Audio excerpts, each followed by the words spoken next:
Hello বন্ধুরা, আজ আপনাদের সামনে এসে গেছি নতুন একটি ভিডিও নিয়ে।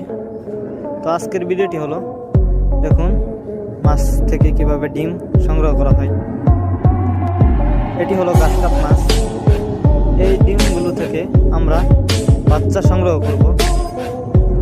আশা করি ভিডিওটুকু সম্পূর্ণ দেখবেন।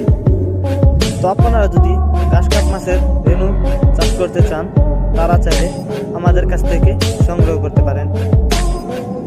গাছকাপ মাছের রেণু সংগ্রহ করবার জন্য আমাদের ভিডিও ডেসক্রিপশন বক্সে নাম্বার দেওয়া থাকবে অথবা ভিডিও টাইটেলে থাকবে, আমাদের সাথে যোগাযোগ করতে পারেন। যে দেখেন, তো বন্ধুরা, ফিশ মেলা বিডি এটি একটি অনলাইন ভিত্তিক মাছ চাষ সংক্রান্ত ইউটিউব চ্যানেল। আপনারা যদি এই চ্যানেলের নিত্য নতুন ভিডিও দেখতে চান, তাহলে চ্যানেলটি সাবস্ক্রাইব করুন। চ্যানেলটি সাবস্ক্রাইব করলে নিত্য নতুন ভিডিও সবার আগে পেয়ে যাবে। এবং ভিডিওটি যদি ভালো লেগে থাকে, তাহলে ভিডিওটিতে অবশ্যই একটি লাইক দিয়ে দেবেন এবং ভিডিওটি কেমন লেগেছে অবশ্যই কমেন্ট করে জানিয়ে দেবেন। ভিডিওটিকে সম্পূর্ণ দেখার জন্য